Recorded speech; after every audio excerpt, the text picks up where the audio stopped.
बिस्मिल्लाहिर्रहमानिर्रहीम। हम डिस्कस कर रहे हैं इस वीडियोस की सीरीज़ में अभी तक प्रोजेक्ट स्कोप मैनेजमेंट।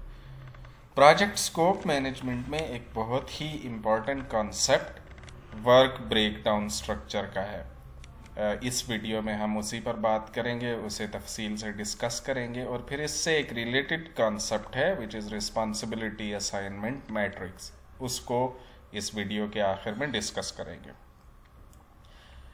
तो वर्क ब्रेकडाउन स्ट्रक्चर क्या है, पहले इसकी डेफिनेशन देख लेते हैं। इसकी एक ये लेफ्ट साइड पे आपको नज़र आ रही है, ये एक पीएम बॉक्स ली हुई डेफिनेशन है, इसे आप पढ़ लें पहले।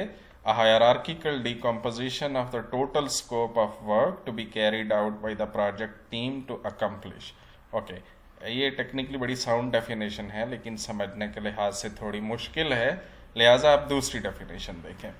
Work breakdown structure is a process, ये एक प्रोसेस है that sets a project scope by breaking down its overall mission into a cohesive set of synchronous, increasingly specific tasks. Work breakdown structure वो प्रोसेस है जिसमें आप project के overall mission को पहले उसके छोटे छोटे कंपोनेंट्स में तोड़ते हैं। वो कंपोनेंट्स सिंक्रोनस होने चाहिए, यानी एक दूसरे के साथ सपोर्ट करने वाले, वेल अलाइंड होने चाहिए, और फिर उनको मज़ीद तोड़ते जाते हैं ज़्यादा से ज़्यादा स्पेसिफिक टास्क में। एक आसान मिसाल से इसे समझते हैं। मिसाल के तौर पर ग्रुप प्रेजेंटेशन आपको मिलती है, स्टूडेंट्स को मिलती है कि उन्होंने किसी चीज़ पर कोई ग्रुप प्रेजेंटेशन देनी है, ये एक प्रोजेक्ट है उनके लिए। अब ये वो कहाँ से शुरू करेंगे, कैसे शुरू करेंगे, ये अभी समझ नहीं आ रहा। लेकिन अगर वो यूं करें कि इस चीज़ को उन्होंने ग्रुप प्रेजेंटेशन देनी है, इसको छोटे छोटे टास्क में तकसीम कर दें, तो फिर देखें क्या होगा। मिसाल के तौर पर वो ये कहें कि एक टास्क ये है, हमने ग्रुप प्रेजेंटेशन देनी है, इस मकसद को, इस प्रोजेक्ट को पूरा करने के लिए, इस मिशन को अचीव करने के लिए पहला टास्क ये है कि टॉपिक को रिफाइन करें, यानी टॉपिक फाइनल करें, उसको अच्छी तरह से रिफाइन करके कि ये हमारा टॉपिक है। नंबर 2, फिर ये करें कि असाइन लाइब्रेरी रिसर्च रिस्पॉन्सिबिलिटीज़। फिर ग्रुप में से किसी एक शख्स या दो अशखास की ये जिम्मेदारी लगाएं, उनकी रिस्पॉन्सिबिलिटी बनाएं कि उन्होंने लाइब्रेरी में इससे मुतल्लिक चीज़ें सर्च करनी हैं। Number 3, develop preliminary outline for paper and presentation. फिर वो जब रिसर्च कर चुकेंगे तो फिर उसके बाद क्या आप करेंगे कि एक आउटलाइन बनाएं कि हमने प्रेजेंटेशन में और उसके साथ जो हमने पेपर सबमिट करवाना है उसमें क्या होगा। Task 4, assign team member to begin putting presentation together. उसके बाद ये है कि जब ये भी हो चुके तो फिर किसी की जिम्मेदारी लगाएं ग्रुप में से कि वो प्रेजेंटेशन बनाना शुरू करें। Task 5, begin producing drafts of paper. साथ में जो पेपर सबमिट करवाना है उसका ड्राफ्ट लिखना शुरू करें। उसके बाद proof read and correct drafts. फिर जब वो ड्राफ्ट लिखे जा चुके हैं तो उनको आपने करेक्ट करना है। उसके बाद टास्क 7, रिफाइन क्लास प्रेजेंटेशन। जो प्रेजेंटेशन देनी है उसको भी दुरुस्त करें, उसको रिफाइन करें। Task 8, turn in paper and make class presentation. अब ये देखें कि एक जो ऊपर था, एक आपका ओवरऑल मिशन था, उसको टास्क में छोटे छोटे ज़्यादा अंडरस्टैंडेबल क्लियर टास्क पर, जिन पर आप फोकस कर सकते हैं, उनमें तोड़ दिया गया। ये क्या है, वर्क ब्रेकडाउन स्ट्रक्चर है। अच्छा, ये देखें, अगर आपके पास वर्क ब्रेकडाउन स्ट्रक्चर ना हो तो प्रोजेक्ट स्टार्ट, प्रोजेक्ट कंप्लीशन, ये इस तरह से नज़र आएगा कि ये प्रोजेक्ट शुरू होना है और फिर एक दिन कंप्लीट होके इस तरह का नज़र आना है। ये चीज़ जो है ये आपको कोई गाइडलाइन नहीं देती कि आपको क्या क्या करना है। जब आप उसकी वर्क ब्रेकडाउन स्ट्रक्चर बना लेते हैं तो वो इस तरह नज़र आता है कि ये प्रोजेक्ट स्टार्ट होना है, पहले ये चीज़ की जाएगी, फिर ये की जाएगी, फिर ये की जाएगी, फिर ये की जाएगी, और यूं प्रोजेक्ट कंप्लीट हो जाएगा। ओके, पर्पस क्या होता है वर्क ब्रेकडाउन स्ट्रक्चर का, ये हम पढ़ लेते हैं। It echoes project objectives. यही दरअसल प्रोजेक्ट के ऑब्जेक्टिव्स को भी इको करता है, यानी उनको रिफ्लेक्ट करता है, उनको दिखाता है कि ये क्या है इसके objective. It is the organisation chart for the project. ये प्रोजेक्ट का आप समझ लें कि ऑर्गेनाइजेशन चार्ट है। It creates the logic for tracking cost, schedule and performance specification for each element in the project. Work breakdown structure के बाद ही आपको पता चलता है कि हर गोल, हर सब स्टेप के कॉस्ट, स्केड्यूल और परफॉर्मेंस स्पेसिफिकेशंस क्या होनी चाहिए और उनको कैसे ट्रैक किया जाएगा। It may be use to communicate project status. अगर आपकी वर्क ब्रेकडाउन स्ट्रक्चर बनी हुई है, फर्ज कर लें जिस तरह से हमने पीछे 8-9 टास्क में उसको तोड़ दिया, तो आप बता सकते हैं कि अब हम टास्क नंबर 5 पे हैं, 6 पे हैं, 4 पे हैं। It may be use to improve overall project communication. इसके जरिए ओवरऑल प्रोजेक्ट कम्युनिकेशन को बेहतर बनाया जा सकता है, यानी किसी को भी बताया जा सकता है प्रोजेक्ट क्या है, और आप उसकी जो परफॉर्मेंस की जो ट्रैकिंग है सब एक दूसरे को प्रोजेक्ट मेंबर्स भी बता सकते हैं कि वो क्या कर रहे हैं और वो किस स्टेज पर हैं, वो किस स्टेज पर हैं। It demonstrates how the project will be controlled, और इसी से पता चलता है कि ये आप प्रोजेक्ट को कंट्रोल कैसे करेंगे, यानी कौन कौन से इसके अंदर वर्क एक्टिविटीज़ हैं और उनमें क्या क्या होना चाहिए और उसको आप मॉनिटर कैसे करेंगे, ये भी वर्क ब्रेकडाउन स्ट्रक्चर के बाद पता चलता है। अब एक बड़ी मिसाल समझें, उसके ज़रिए से आगे यही मिसाल चलेगी। A large urban hospital that has made the decision to introduce an organisation wide information, ये दैट यहाँ पे फालतू लिखा हुआ, ये नहीं होना चाहिए था। A large urban hospital has made the decision to introduce organisation wide information technology system for billing, accounts receivable, patient record keeping, personal supervision and medical process control. एक बड़ा हॉस्पिटल है और उसने ये फैसला किया कि उन्होंने एक आईटी सिस्टम इंस्टॉल करना है जिसके ज़रिए से वो billing, accounts receivable, patient record keeping वगैरह सब कुछ मैनेज करेंगे। इसका वर्क ब्रेकडाउन स्ट्रक्चर इस तरह से बनेगा कि इसके ये एक ओवरऑल प्रोजेक्ट है। अगर इसकी हम WBS बनाएं तो वो कैसे नज़र आएगा, यानी एक फ्लो चार्ट सा यूँ नज़र आएगा। सबसे पहले मैच IT टू प्रॉब्लम्स, उसके बाद आइडेंटिफाई यूज़र नीड्स, उसके बाद प्रिपेयर प्रपोजल, उसके बाद सीक एंड हायर कंसल्टेंट, उसके बाद स्टाफ सपोर्ट, फिर आइडेंटिफाई IT लोकेशन, फिर फॉर्मल प्रपोजल, फिर सोलिसिट RFPs यानी request for proposals from vendors, pilot project करें, कॉन्ट्रैक्ट फॉर परचेज, और उसके बाद अडॉप्ट एंड यूज IT। ये स्टेप्स बन जाएंगे। अब ये इसकी WBS में हमें नज़र आना शुरू हो गया कि ये जो प्रोजेक्ट है ये किस तरह से किन किन स्टेप्स में कंप्लीट होगा, ठीक है। तो और वो क्या क्या इसमें चीज़ें शामिल हैं और वो किन किन तरीकों से होगी। अच्छा, जो WBS जब किया जाता है ना, तो उसमें हम 4 डिफरेंट किस्म के लेवल्स यूज़ करते हैं टास्क के लिए। जो हाईएस्ट लेवल है वो प्रोजेक्ट का लेवल है, ओवरऑल प्रोजेक्ट अंडर डेवलपमेंट। दूसरा लेवल डिलीवरेबल का होता है, ये यानी जो पीछे आपने चीज़ें देखी है ना कि आइडेंटिफाई यूज़र नीड, ये एक डिलीवरेबल है। ये किसी टीम ने, किसी बंदे ने डिलीवर करनी है ये चीज़ कि वो यूज़र की नीड्स आइडेंटिफाई करेगा और फिर बताएगा, ये एक डिलीवरेबल है, ठीक है। उसके नीचे सब डिलीवरेबल हो सकते हैं, यानी एक डिलीवरेबल के अंदर भी आगे डिलीवरेबल हो सकते हैं, ये लेवल 3 है।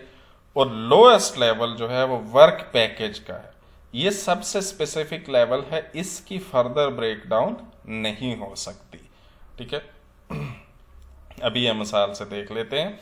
मिसाल के तौर पर ये देखें, वर्क ब्रेकडाउन स्ट्रक्चर है, इंस्टॉलेशन, डिलीवरेबल 1 क्या था जी, match IT to organizational task and problem, ये हमारा एक डिलीवरेबल है।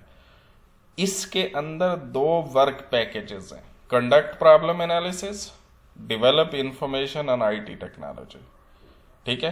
कंडक्ट प्रॉब्लम एनालिसिस और develop information on IT technology. ये आपका ये देखें ओवरऑल प्रोजेक्ट, इसमें डिलीवरेबल, अच्छा इसमें कोई सब डिलीवरेबल नहीं है बल्कि क्या है जी, सिर्फ वर्क पैकेजेस हैं।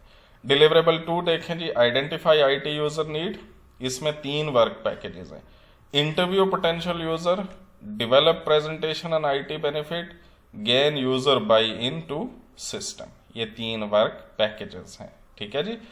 अच्छा, और इसमें आप WBS कोड देते हैं इनको। देखें ये हमारा ओवरऑल प्रोजेक्ट था, उसको फर्ज कर लें हमने कोड दे दिया 1.0। ठीक है, पहले डिलीवरेबल को हमने दिया है 1.1। अब उस डिलीवरेबल के अंदर जो वर्क पैकेजेस हैं उसको हमने 1.1.1 और 1.1.2 कह दिया है। दूसरा डिलीवरेबल 1.2 और उसके जो वर्क पैकेजेस हैं 1.2.1, 1.2.2, 1.2.3। फाइन। तो ये इस तरह से आपकी वर्क ब्रेकडाउन स्ट्रक्चर बनती है। यहां तक एक रिकैप कर लें, वर्क ब्रेकडाउन स्ट्रक्चर क्या है कि इसमें दरअसल आप प्रोजेक्ट को ओवरऑल जो मिशन होता है, उसके जो गोल होता है, उसको छोटे छोटे कंपोनेंट्स में तोड़ते हैं और उन कंपोनेंट्स को मजीद कंपोनेंट्स में तोड़ते हैं, हत्ता कि आप ऐसे कंपोनेंट पर, स्पेसिफिक कंपोनेंट पर पहुंच जाते हैं जिसको मजीद नहीं तोड़ते आप, और वो बिल्कुल स्पेसिफिक होता है, उसकी आप रिस्पॉन्सिबिलिटी किसी शख्स को असाइन कर सकते हैं। तो इसका फायदा ये होता है कि इससे आपको पता चल जाता है कि प्रोजेक्ट किन स्टेप्स में होना है, उसमें क्या क्या काम होंगे, और इसकी मदद से आप फिर हर वर्क पैकेज की किसी को रिस्पॉन्सिबिलिटी असाइन कर सकते हैं। इससे आप दूसरों को कम्युनिकेट कर सकते हैं, इससे आप प्रोग्रेस ट्रैक कर सकते हैं, वगैरह वगैरह जो डिफरेंट चीज़ें हैं। अच्छा, अब इसी से जो चीज़ है वो है, इसी से मुतल्लिक या इसी से रिलेटेड चीज़ है वो रिस्पॉन्सिबिलिटी असाइनमेंट मैट्रिक्स है। ये responsibility assignment matrix identifies where each person can go for task support, who should be notified of the task completion and status at each stage and any sign off requirement. से अभी आपको एक diagram दिखाता हूं, उससे आपको पता चल जाएगा। उसी मिसाल को देखें, हमारा प्रोजेक्ट था आईटी की इंस्टॉलेशन, उसका जो पहला डिलीवरेबल था वो match IT to organisation task, उसका कोड हमने 1.1 रखा था। उसका जो वर्क पैकेज नंबर 1 था वो था प्रॉब्लम एनालिसिस, और दूसरा क्या था, develop info on IT technology, ये दूसरा वर्क पैकेज था। इसी तरह ये देखें, दूसरा डिलीवरेबल और उसके 3 वर्क पैकेजेस, इसी तरह आगे चलता जाता था। ये उसका एक ऊपर वाला सिर्फ आपको हिस्सा दिखाया गया है। अब यहाँ पे आपको सर्कल, ये जो है आपको एक रेक्टेंगल फील्ड और एक जो है वो अनफील्ड नजर आ रही है, एक स्टार नजर आ रहा है, ये क्या चीजें हैं? ये जो सर्कल है ये जाहिर करता है रिस्पॉन्सिबिलिटी को, कि ये शख्स जिसके नीचे लगा हुआ होगा उसमें रिस्पॉन्सिबल होगा।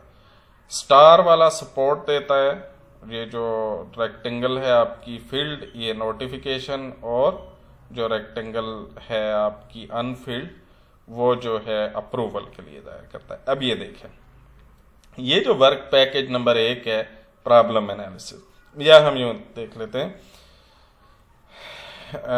वर्क प्रॉब्लम एनालिसिस, यहाँ ऊपर लोगों के नाम लिखे हुए हैं और उनके डिपार्टमेंट्स लिखे हुए हैं जो कि प्रोजेक्ट में इसमें शामिल हैं। बाब आईटी से है, डेविड आईटी से है, सुसन एचआर से है, बेथ प्रोक्योरमेंट से है, जेम्स इंजीनियरिंग से है, टेरी लीगल से है। लीगल डिपार्टमेंट, ये नीचे डिपार्टमेंट है, ऊपर लोगों के नाम है।